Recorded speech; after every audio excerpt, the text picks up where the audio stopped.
Hello friends, welcome to special techno channel. Guys, बहुत ही महत्वपूर्ण वैकेंसी है और मुझे उम्मीद है कि आपको इस वैकेंसी के बारे में पता होगा, लेकिन कुछ इंपॉर्टेंट चीजें हैं जिनको जानना बेहद जरूरी है क्योंकि ये अपॉर्चुनिटी काफी खास है और इस अपॉर्चुनिटी में काफी सारे स्टूडेंट्स गलती कर देंगे कि प्रिपरेशन किस स्टडी मटेरियल से करना है, कैसे तैयारी करना है। वो चीजें यदि मिस्टेक हुई ना तो पूरी अपॉर्चुनिटी हाथ से चली जाएगी, कोई मतलब नहीं निकलेगा। तो हम बात करने वाले हैं बिहार टेक्निकल सर्विस कमीशन के अंतर्गत वैकेंसी, जो दो वैकेंसी यहां पर निकाली गई है। ध्यान दीजिएगा, आप लोग देख सकते हो मैं बिहार टेक्निकल सर्विस कमीशन की वेबसाइट में हूं।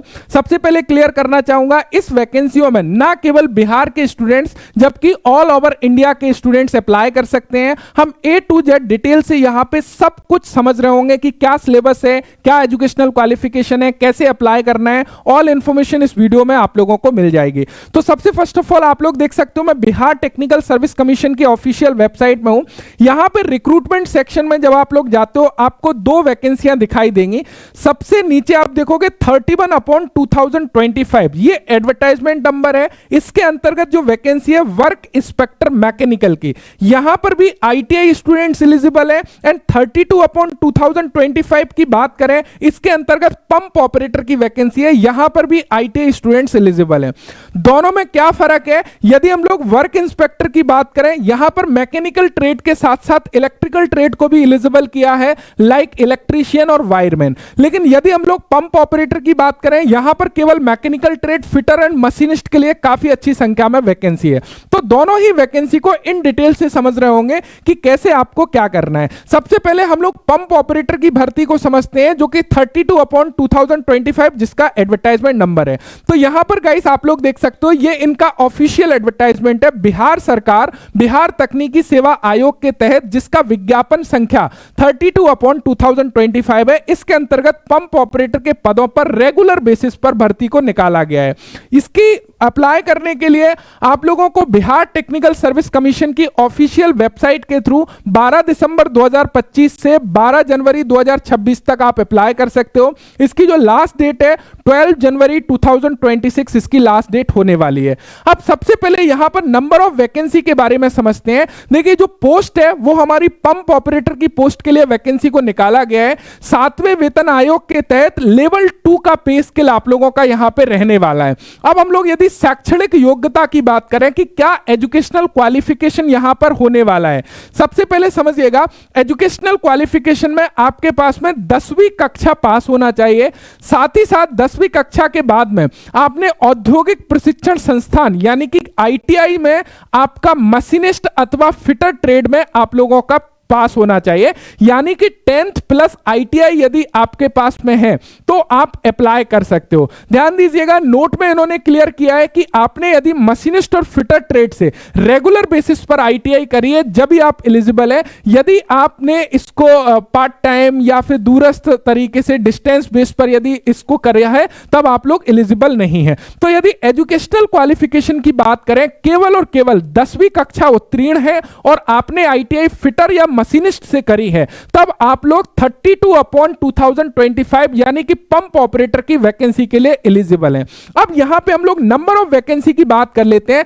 देखिए, नंबर ऑफ वैकेंसी को यहां पर समझिएगा, this is the very very most important. यहां पर आप लोगों की कैटेगरी वाइज ब्रेकअप दिया गया है। यदि हम कुल वैकेंसी की बात करें, यहां पर 191 वैकेंसी है। लुक एट दिस गाइस, इस अपॉर्चुनिटी को बहुत बड़ी अपॉर्चुनिटी है। यदि सही डायरेक्शन में आप लोगों ने मेहनत करी तब, यदि आपकी डायरेक्शन ही गलत है तो ये वैकेंसी आके चली जाएगी, कोई फायदा होने वाला नहीं है क्योंकि जिनकी डायरेक्शन सही है वो तो ग्रैब कर लेंगे।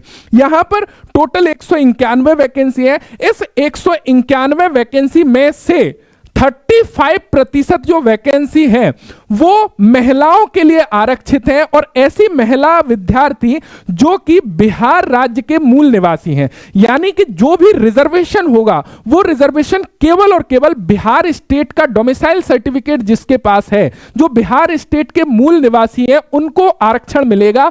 और अदर स्टेट के जो भी स्टूडेंट्स होंगे वो अनरिजर्व्ड कैटेगरी के अगेंस्ट में अपने फॉर्म को अप्लाई कर सकते हैं। तो यहां पर यदि हम लोग देखें तो टोटल 191 वैकेंसी है। उस 191 वैकेंसी में से 62 वैकेंसी तो हमारी किसके लिए रिजर्व है? फीमेल कैंडिडेट के लिए रिजर्व है।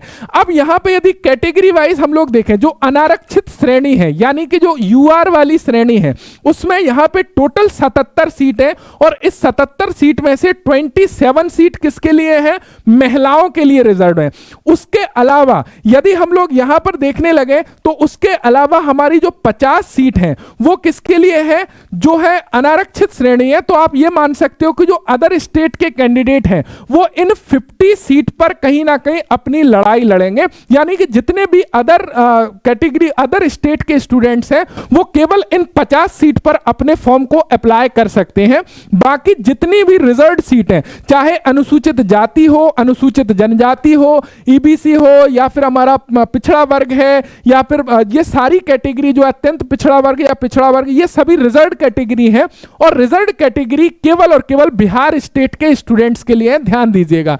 यानी कि यदि आपके पास में ओबीसी नॉन क्रिमिलियर सर्टिफिकेट है तब आप ओबीसी का फायदा नहीं ले पाएंगे। आपके पास में ओबीसी यानी कि कास्ट सर्टिफिकेट होने के साथ साथ में बिहार का मूल निवासी प्रमाण पत्र होना जरूरी है, यानी कि डोमिसाइल सर्टिफिकेट होना जरूरी है, जब भी आप किसी भी रिजर्व कैटेगरी का फायदा ले पाएंगे। तो कुल मिला के यदि सारांश की बात करी जाए तो यहां पे जो बिहार स्टेट के स्टूडेंट्स हैं उनको आरक्षण मिलेगा, अदर स्टेट के स्टूडेंट्स केवल और केवल अनरिजर्व कैंडिडेट जो कैटेगरी है उसके अगेंस्ट में अपने फॉर्म को अप्लाई कर पाएंगे। मुझे उम्मीद है ये चीज क्लियर हो गई होगी। उनके हिस्से में पंप ऑपरेटर की कितनी वैकेंसी आने वाली है? सर 50 वैकेंसी आने वाली है इन टोटल वैकेंसी में से। बाकी यदि हम लोग बात करें अनुसूचित जाति की, टोटल 31 पोस्ट है। 31 पोस्ट में से 10 पोस्ट महिलाओं के लिए रिजर्व है। यहां पे आप लोग देखोगे 2 पोस्ट अनुसूचित जनजाति के लिए है, तो यहां पे महिलाओं के लिए एसटी की कोई सीट नहीं है। 33 सीट अत्यंत पिछड़ा वर्ग के लिए है, यहां पे 11 सीट महिलाओं के लिए। तो इस प्रकार यहां पे कैटेगरी वाइज आप लोग देख सकते हो। यह चीज आपको क्लियर होना चाहिए। अब मुख्य बात आती है, सर आयु सीमा क्या है? किस एज के विद्यार्थी इसमें अप्लाई कर पाएंगे? सबसे पहले आयु सीमा से क्लियर होना चाहिए। आपकी जो क्रुशियल डेट है वो क्या है? 1 अगस्त 2025 आपकी क्रुशियल डेट रखी गई है, यानी कि जो आपकी एज लिमिट है वो काउंट करी जाएगी 1 अगस्त 2025 से।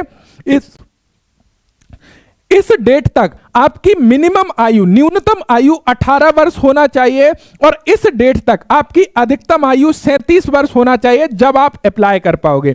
ये अनरिजर्व्ड कैंडिडेट के लिए है। यदि आप जो है रिजर्व्ड कैंडिडेट है उस कंडीशन में आप लोगों को बेसिकली कुछ रिलैक्सेशन मिल जाएगा, जैसे कि अनारक्षित महिलाओं के लिए 40 वर्ष तक अप्लाई कर सकते हैं, फीमेल के लिए छूट दी गई है। और जो रिजर्व कैंडिडेट हैं जैसे कि पिछड़ा वर्ग, अत्यंत पिछड़ा वर्ग, पुरुष एवं महिलाएं 40 वर्ष तक अप्लाई कर सकती है। अनुसूचित जाति, अनुसूचित जनजाति, एससी एसटी के कैंडिडेट 42 वर्ष तक अप्लाई कर सकते हैं। तो ये अपर एज में रिलैक्सेशन आप लोगों को मिल जाएगा।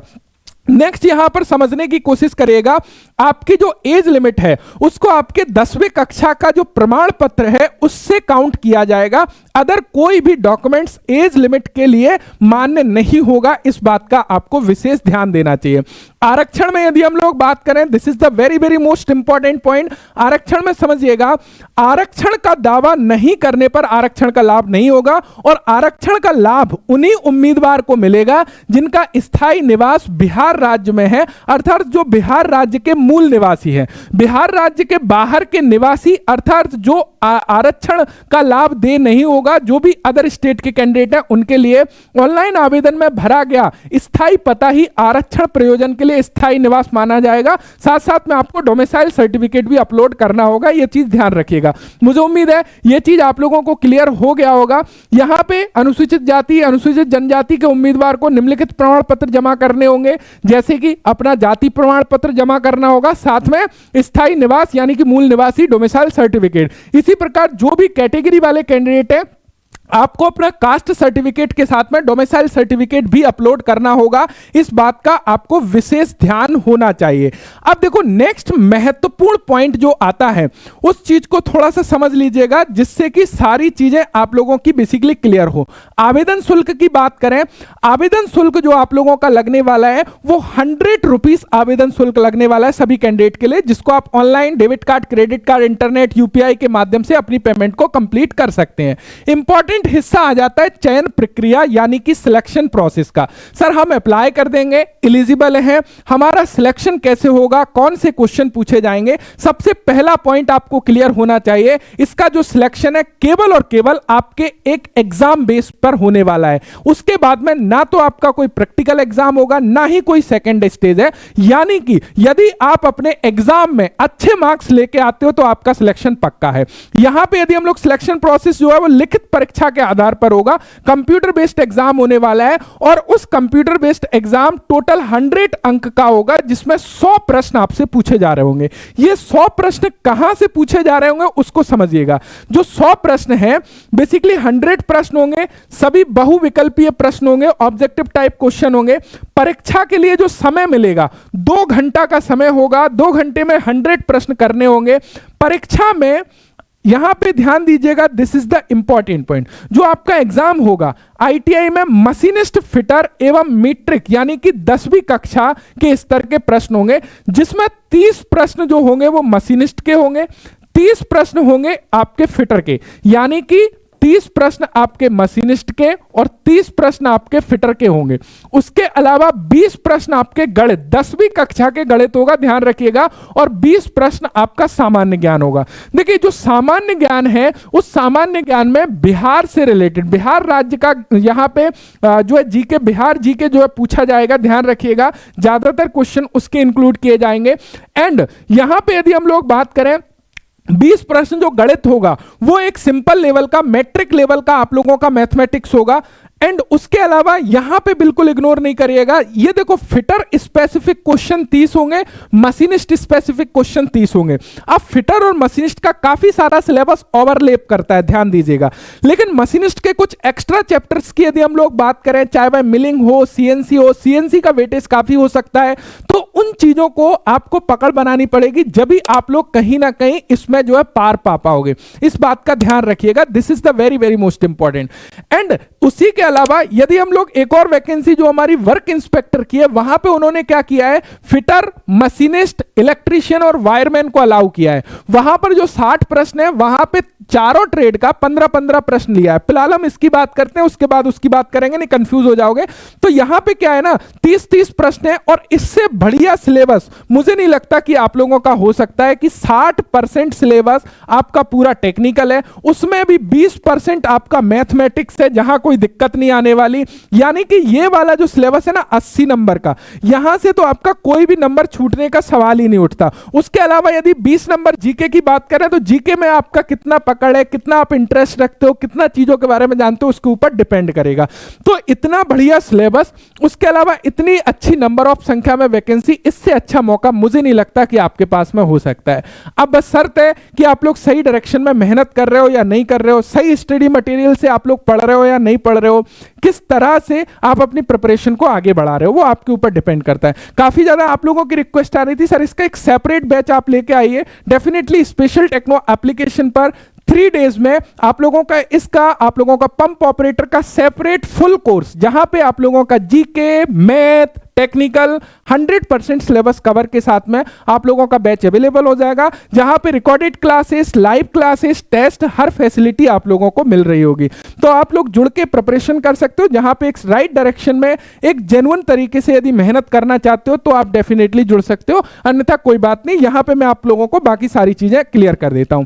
यहां पे देखिए ये चीजें आप लोगों की क्लियर है। अब यदि हम लोग नेगेटिव मार्किंग की बात करें तो यहां पे 0.25 की नेगेटिव मार्किंग भी है, यानी कि 1/4 की नेगेटिव मार्किंग भी आप लोगों की रहने वाली है। यह चीज आप लोगों को यहां पे क्लियर होना चाहिए। यहां पे यदि हम लोग अदर चीजों की बात करें, जो आप लोगों को क्या क्या डॉक्यूमेंट्स बेसिकली लगने वाले हैं जब आप लोग ऑनलाइन आवेदन करोगे, 10वीं कक्षा की आप लोगों का प्रमाण पत्र लगने वाला है, दिस इज द इंपॉर्टेंट। यहां पे देखिए आईटीआई मशीनिस्ट और फिटर का अंक पत्र, यानी कि ये मार्कशीट की बात हो रही है आप लोगों का। एक तो एनटीसी सर्टिफिकेट होता है, नेशनल ट्रेड सर्टिफिकेट, यहां पे केवल आपको अंक पत्र चाहिए, मार्कशीट चाहिए, जिसको हम लोग प्रोविजनल सर्टिफिकेट भी बोलते हैं, उसको अपलोड करना है, ये चीज ध्यान दीजिएगा।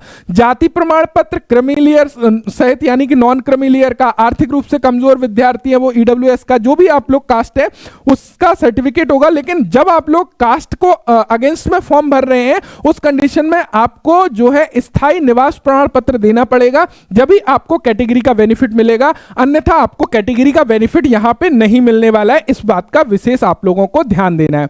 बाकी यहां पर डॉक्यूमेंट वेरिफिकेशन के बारे में एंड अलग डिटेल्स दी गई है, इसको आप लोग देख सकते हैं। तो यहां पे ये कंप्लीट एडवर्टाइजमेंट है आपका पंप ऑपरेटर का।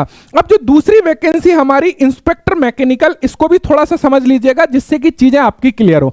देखिए इंस्पेक्टर मैकेनिकल में सारी चीजें एज लिमिट से लेके हर एक चीज सेम है, लेकिन इसकी शैक्षणिक योग्यता और आप लोगों के सिलेबस में चेंजेस है, एग्जाम पैटर्न में चेंजेस है। देखिए शैक्षणिक योग्यता की जब बात आती है तो यहां पे कौन कौन से ट्रेड वाले कैंडिडेट एलिजिबल हैं? 10वीं कक्षा, 10वीं कक्षा के साथ साथ में मशीनिस्ट, फिटर, वायरमैन और इलेक्ट्रीशियन ट्रेड वाले कैंडिडेट एलिजिबल हैं।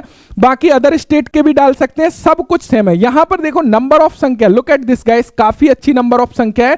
टोटल 493 वैकेंसी है, 165 महिलाओं के लिए रिजर्व करी गई है, ध्यान दीजिएगा। एंड यहां पे भी आप लोगों का जो सिलेबस है वो बहुत ही शानदार सिलेबस आप लोगों का निकाला हुआ है, यानी कि यहां पर भी आप लोग सिलेबस देखोगे 60% टेक्निकल सिलेबस है, और 60% टेक्निकल सिलेबस में आप देखोगे कि 15-15 क्वेश्चन सभी ट्रेड के लिए इन्होंने डिवाइड कर दिए हैं। यहां पे हम लोग देख लेते हैं, ये आप लोगों का लिखित परीक्षा के बारे में इन्होंने क्लियर किया है। परीक्षा की अवधि 2 घंटे, सारी चीजें सेम है, बस जो आपका टेक्निकल सिलेबस है यहां पे क्या कर दिया, 15 प्रश्न मशीनिस्ट से, 15 प्रश्न फिटर से, 15 प्रश्न वायरमैन से और 15 प्रश्न इलेक्ट्रीशियन से। 20 प्रश्न आप लोगों के गणित के होंगे, 20 प्रश्न सामान्य ज्ञान के होंगे। इस प्रकार 100 क्वेश्चन का पेपर आप लोगों का पूछा जा रहा होगा।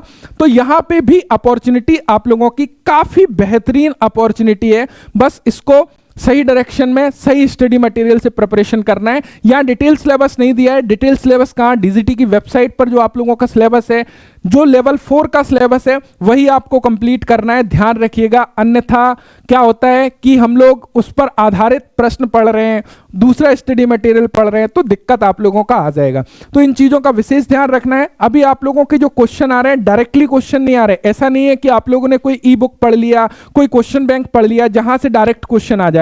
आपको फंडामेंटल क्लियर करना पड़ेगा, बेसिक क्लियर करना पड़ेगा, उसके बाद ही आप कहीं ना कहीं एग्जाम निकाल पाओगे। बिकॉज एआई एक्सट्रैक्शन क्वेश्चन आप लोगों के पूछे जा रहे हैं, तो उन चीजों के बारे में आपको ध्यान रखते हुए अपनी प्रिपरेशन को आगे बढ़ाना है। बाकी जो भी स्टूडेंट्स हैं स्पेशल टेक्नो के साथ में जुड़ के प्रिपरेशन करना चाहते हैं, दोनों पोस्टों की स्पेशल टेक्नो एप्लीकेशन डाउनलोड करके वहां पर कोर्सेज अवेलेबल है, वहां से आप लोग ज्वाइन कर सकते हैं। नीचे हेल्पलाइन नंबर दिया है, इस पर आप लोग कॉन्टेक्ट कर सकते हो। Thank you so much video देखने के लिए। Thanks for watching and bye bye.